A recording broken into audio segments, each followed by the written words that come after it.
नमस्कार दोस्तों, स्वागत है आपका एक बार फिर से रोशन सा स्टडी पॉइंट पर। तो आज के इस वीडियो में हम क्लास 11 का इंग्लिश का पेपर उसको सोल्व करने जा रहे हैं, जो कि पेपर हो चुका है। तो जितने ही बच्चे एग्ज़ाम दे के आए हैं और उनको अगर लगता है किसी भी क्वेश्चंस में डाउट है तो वो इस वीडियो को ज़रूर देख सकते हैं और इस वीडियो को देखने के बाद वो अपने आंसर को टैली कर सकते हैं।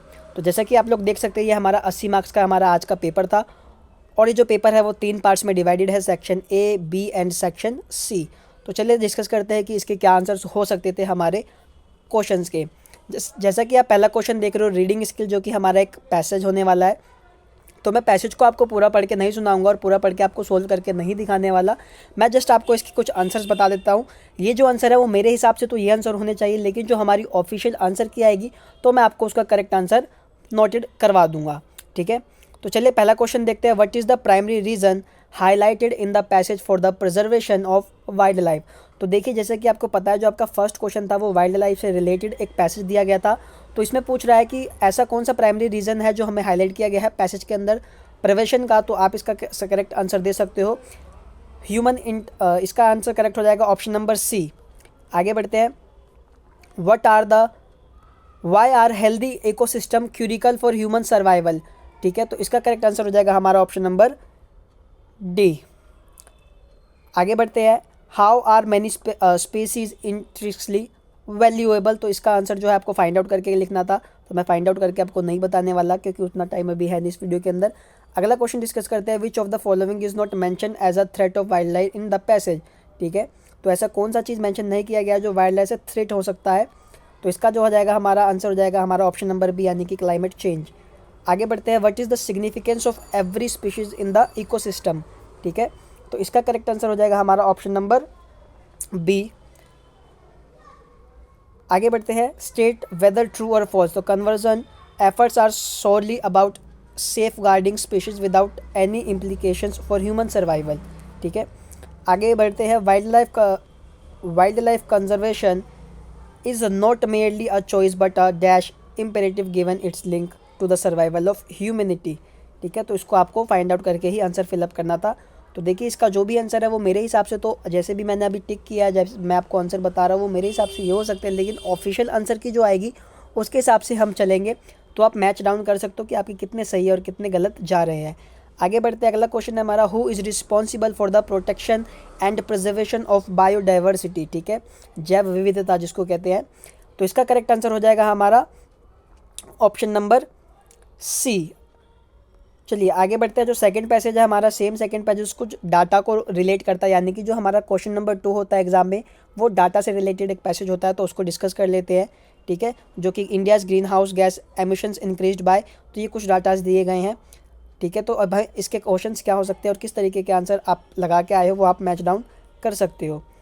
तो इसके क्वेश्चंस डिस्कस करते हैं। What percentage reduction in emissions intensity of GDP did India achieve between 2005 and 2019। तो इसका करेक्ट आंसर हो जाएगा हमारा option number B. Which sector contribute the least to India's overall auto anthropogenic emissions in 2019। तो ये हम इसका आंसर करेक्ट आंसर हो जाएगा हमारा। तो इसका करेक्ट आंसर हो जाएगा हमारा ऑप्शन नंबर सी, यानी कि वेस्ट। ठीक है, कौन सा सेक्टर जो है जो इंडिया का ओवरऑल ऑन एंथ्रोपोगेनिक एमिशंस इन 2019 में, तो हमारा हो जाएगा वेस्ट, यानी कि ये 2% के लगभग दिया गया है, अगर आपने पैसेज ठीक से देखा होगा तो। ठीक है, आगे बढ़ते हैं फिर नेक्स्ट एमसीक्यू की तरफ। What was the percentage increase in India's total emission in 2019 compare to 2016 levels. तो हमें कंपेयर करके बताना है कि इंडिया का टोटल एमिशंस कितना था। ठीक है, इंडिया का टोटल एमिशन इन 2019 अगर हम उसको कंपेयर करें 2016 के लेवल से, तो इसका करेक्ट आंसर हो जाएगा ऑप्शन नंबर ए, यानी कि 4.56%। As per the reports, what has India successfully achieved pertaining to emissions।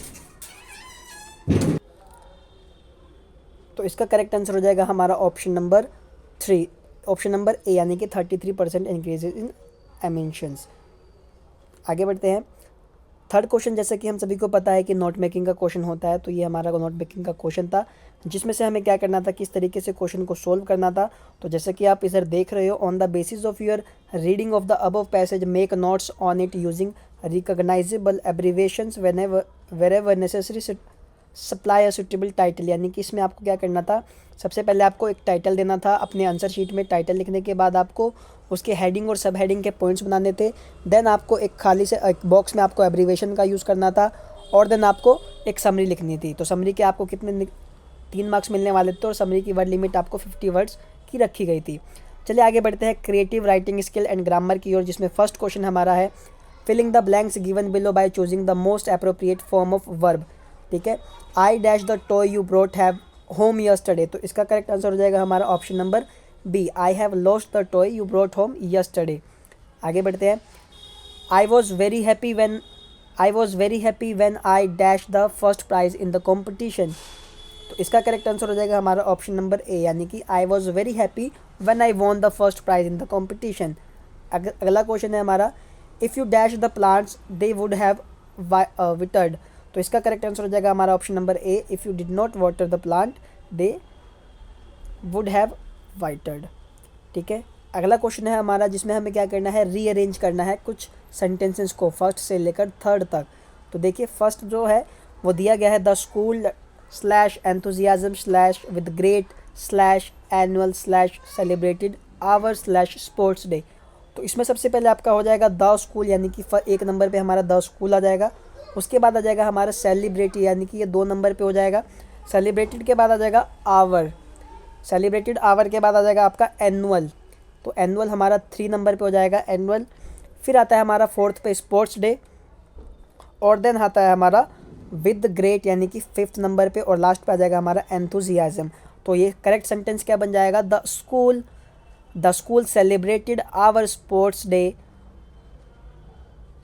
नहीं इसका आंसर हो जाएगा the school celebrated our annual sports day with great enthusiasm. ठीक है, तो जैसे कि आप देख रहे हो हर इस पर नंबरिंग मैंने डाल दी है, तो आप नंबरिंग के हिसाब से भी अपना आंसर करेक्ट कर सकते हो। सेकंड है हमारा, सेकंड में आपका क्या हो जाएगा, तो सबसे पहले आ जाएगा शी, यानी कि फर्स्ट पे हमारा सब्जेक्ट हो जाएगा शी। उसके बाद आ जाएगा हमारा 2 नंबर पे कुक्स, यानी कि शी कुक्स। ठीक है, डिलीशियस मील एवरी इवनिंग। ठीक है, तो ये हमारा हो जाएगा she cooks delicious meal every evening. अगला है हमारा, अगले में हमारा क्या हो जाएगा, तो हमारा हो जाएगा फर्स्ट पे द वर्ल्ड, यानी कि द वर्ल्ड ये हमारा फर्स्ट नंबर हो जाएगा। ठीक है, द वर्ल्ड हमारा फर्स्ट नंबर हो जाएगा। उसके बाद क्या हो जाएगा, द वर्ल्ड आर, यानी कि ये हो जाएगा हमारा 3 नंबर, आर एक्सेलरेटिंग। ठीक है, ये सेकंड नंबर हो जाएगा। ठीक है, फर्स्ट नंबर हो जाएगा द वर्ल्ड, सेकंड हो जाएगा आर एक्सेलरेटिंग। उसके बाद हो जाएगा हमारा ट्रांजिशन, यानी कि 3 पे। ठीक है ना, ट्रांजिशन। उसके बाद हमारा अगला नंबर हो जाएगा इसमें 4th पे to suitable sustainable. 5th number हो जाएगा हमारा इलेक्ट्रॉनिक कार्स। ठीक है, उसके बाद हो जाएगा हमारा एनर्जी। तो ये हमारा इसका करेक्ट फॉर्म हो जाएगा, the world's are accelerating transition to suitable electric cars energy. आगे बढ़ते हैं जिसमें हमें क्या करना है अगले क्वेश्चन में, transform the sentence using passive voice. तो हमें इसको पैसिव वॉइस में कन्वर्ट करना है। तो पैसिव वॉइस में कन्वर्ट से पहले सेंटेंस देख लेते हैं। पहला सेंटेंस है we should not encourage indiscipline, तो इसका आंसर हो जाएगा indiscipline should not be encouraged by us. ठीक है, तो पहले हमारा इनडिसिप्लिन हो जाएगा, उसके बाद जो वी शुड हो जाएगा वो कन्वर्ट हो जाएगा, तो आंसर बनेगा indiscipline should not be encouraged by अस। अगला है, इसमें हमें टू का यूज़ करना है, तो यह हो जाएगा the tea is so hot that I can not drink it. तो आपका आंसर हो जाएगा the tea is too hot so that I can not drink it. Clear है सभी को? चलिए आगे बढ़ते हैं। अगला क्वेश्चन है हमारा, you are Neerja HR manager at Amba private limited Gorakhpur. You need a well qualified chartered accountant for your company. Draft a suitable advertisement, mention the required age, qualification, experience, etc. to be published in a local daily in about 50 words. तो देखिए ये जो advertisement है हमारा, मैंने video बना रखी थी, जिन बच्चों ने वीडियो नहीं देखी थी वो वीडियो को ज़रूर देख ले, और किस तरीके से आपको करना है ये आप जाकर उस हमारे चैनल पे वीडियो को देख सकते हो। हमें बॉक्स बनाना है, फिर हमें डालना सिचुएशन वैकेंट। ठीक है, तो इस तरीके से आप इस क्वेश्चन को अटैम्प्ट कर सकते हो। आगे बढ़ते हैं। अगला क्वेश्चन है हमारा सेम चीज़ और में, यानी कि you are Vijeta a car dealer at Range Motors private limited Kirti Nagar. ठीक है, you want to sell a second hand Mahindra XUV 700 that has come to your showroom for sale. ठीक है, draft an advertisement in not more than 50 words to be published in a local newspaper. तो इसमें भी आपको क्या करना है, XUV 700 को सेल करना है।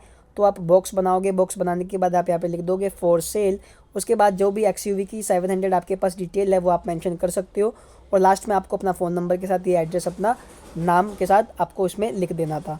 ठीक है, आगे बढ़ते हैं। हमारे पास अगला क्वेश्चन है, design a poster is not more than 50 words despising the ill effects of mobile games on your children. You are Deepak Deepti of class 11th, head boy head girl और बाल भाग्य पब्लिक स्कूल दिल्ली। तो इसमें आपको क्या करना था, इसमें भी आपको फर्स्ट ऑफ ऑल बॉक्स बनाना था, जिस बॉक्स में आपको सारी चीज़ें मेंशन करनी थी। ठीक है, और टॉपिक हो जाता आपका मोबाइल गेम्स जो है वो हम यंग चिल्ड्रन के लिए एक बहुत ही बीमारी की तरह है, प्रभाव डालती है। तो इसका क्या आप बना सकते हो, तो यहाँ पे आप फ़ोन बना सकते थे एज अ पोस्टर में, और उसके कुछ फीचर लिख सकते थे कि ये हमारे लिए हार्मफुल हो सकते हैं। ठीक है, आगे बढ़ते हैं, जिसमें अगला क्वेश्चन है हमारा, the united nation children's fund UNICEF is holding a speech contest in your school to celebrate of World Children's Day. As Naveen Navya, head boy head girl of Yuva Public School Anand Vihar, write a speech in about 120-150 words to be delivered in the school's morning assembly discussing the rights and voice of every child। तो ये आपका topic हो जाता, तो ये आपका topic होने वाला था। और आपको जो स्पीच की मैंने फिक्स लाइनें बताई थी, तो आप वही स्पीच की फिक्स लाइनें, मैं उम्मीद करता हूँ सभी बच्चों ने, जिन बच्चों ने हमारी वीडियो देखी है इस चैनल पे, उन्होंने इस क्वेश्चन को बहुत ही प्यार से अटैम्प्ट किया होगा और बहुत ही अच्छे तरीके से अटैम्प्ट किया होगा। जिन बच्चों को नहीं पता कि स्पीच की क्या लाइन है, किस तरीके से हमें स्पीच अटैम्प्ट करना है, तो वो जाके हमारे इस चैनल पर वीडियो देख सकते हैं। ठीक है, चलिए आगे बढ़ते हैं। आगे स्पीच के लिए और में एक क्वेश्चन दिया गया है, the red cross societies organise a speech contest at your school to World Humanitarian Day. Write a speech in 120-150 words highlighting the importance of humanitarian aid in times of crisis to be delivered in the morning assembly. You are Vinay Virinda, a student of class 11th। ठीक है, तो इसमें भी आपको क्या करना था, same चीज़ें, स्पीच की फिक्स लाइनें लिखनी थी, और टॉपिक के बारे में आप 2-3 लाइन लिख देते। आपके 5 नंबर जो है वो कहीं भी नहीं जाते इस क्वेश्चन के अंदर। चलिए आगे बढ़ते हैं। आगे हम बात करते हैं क्वेश्चन नंबर 9 की तरफ, यानी कि जो हमारा डिबेट का क्वेश्चन रहने वाला है। ठीक है, there is a growing argument over censorship और in tight entertainment platforms as a means to uphold morality of or a means to club freedom of expression. Write a debate in 120-150 words expressing your views either for against or the motion. You are Shivam Shivaj, a student of class 11। तो इस पर भी आपको क्या करना था, debate लिखना था। जो टॉपिक हो जाता आपका, जो ग्रोविंग आर्ग्यूमेंट चल रहा है किसके ऊपर, सेंसरशिप के ऊपर। जो एंटरटेनमेंट प्लेटफॉर्म होते हैं उन पे क्या सेंसरशिप लगा देनी चाहिए या नहीं।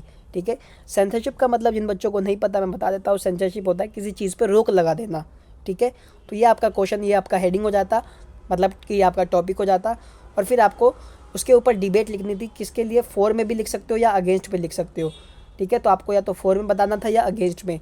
तो जिन बच्चों ने हमारी डिबेट की भी वीडियो इस चैनल पर देखी है, तो वो हमारी इस चैनल पर जाके वीडियो देख सकते हैं कि किस तरीके से डिबेट का फॉर्मेट होता है, हमें किस तरीके से डिबेट को अपने आंसर शीट पर लिखना है। तो वो हमारे इस चैनल पर जाके वीडियो को देख सकते हैं। चलिए आगे बढ़ते हैं। आगे अगर हम बात करें तो और में भी एक और क्वेश्चन डिबेट का दिया गया है, an inter school debate for class 11th student is focused on the topic is internet a reliable source of information. Write the debate in 120-50 words expressing your on views either for or against the motion as Aryan Aditi, student of class 11। ठीक है, तो इस पर आपका topic हो जाता is internet a reliable source of information. ठीक है, ये आपका डिबेट का टॉपिक हो जाता, और सेम चीज़ इसमें भी आपको सेम लाइनें डिबेट की ही फॉलो करनी थी। ठीक है, आगे बढ़ते हैं लिटरेचर सेक्शन में। जो लिटरेचर सेक्शन का जो है, जैसे कि आप पहला क्वेश्चन देख रहे हो, एक पोएम से आ गया। हम सीधा क्वेश्चन आंसर को डिस्कस करते हैं, जो इंपॉर्टेंट क्वेश्चन आंसर हमारे आए हैं एग्ज़ाम के अंदर। ठीक है, तो जैसा कि आप इधर देख रहे हो, जो क्वेश्चंस अटेम्प्ट एनी 2 क्वेश्चंस, यानी कि यहाँ पे दिया गया है answer any 2 questions, 1 from prose and 1 from poetry from the following in about 40 और 50 वर्ड्स में आपको आंसर डालना था। What surprise the family when preparation for the cremation of grandmother were being made. ठीक है, ये क्वेश्चन आया हुआ है आपका एग्जाम से, ठीक है। द पोर्ट्रेट, अगला क्वेश्चन है हमारा, how did the speaker realise the hypocrisy of the adult in the poem childhood. ठीक है, चाइल्डहुड से एक क्वेश्चन आया हुआ है। Justify the title of the poem voice of rain. Voice of rain में आपको क्या करना था, इस पोएम को जस्टिफाई करना था। ठीक है, जिसमें से जो पोर्ट होते हैं वो पोम से पूछते हैं हु आर दू, ऐसे करके जो पोइम जो हमारी रेन होती है वो जवाब देती है आई एम द। ठीक है, अगला क्वेश्चन है, which two theories are mentioned by Rajendra Deshpande in the story of the adventure. तो ऐसे क्वेश्चंस आए हुए हैं आपके एग्ज़ाम में। तो मैं उम्मीद करता हूँ सभी बच्चों ने जो इस क्वेश्चन का जो फॉर्मेट होता है वो अच्छे से दिया होगा। तो ये थी हमारी आज की वीडियो। ठीक है, अगर हमारी जो ऑफिशियल आंसर की आएगी उसके हिसाब से आप अपने आंसर को एक बार फिर से मैच कर लेना, लेकिन मेरे हिसाब से जो इसके आंसर्स ये होने चाहिए थे लिटरेचर सेक्शन में भी, लिटरेचर सेक्शन में उसका आपके ग्रामर सेक्शन में, और जो आपका पैसेज है मेरे हिसाब से वो है। लेकिन अगर एक बार हो सकता है ये गलत भी हो जाए, लेकिन ऑफिशियल आंसर की जब आएगी तो हम आपको एक बार फिर से पिंड कर देंगे कि ये हमारे करेक्ट आंसर होने वाले हैं सीबीएसई के। तो मैं उम्मीद करता हूँ आपको ये वीडियो अच्छे से समझ आ गया होगा और आपने अपने आंसर को टैली कर लिया होगा कि आपके कितने सही है और कितने गलत है। तो मिलते हैं आपसे नेक्स्ट वीडियो में एक नए टॉपिक के साथ। तब तक के लिए जय हिंद, जय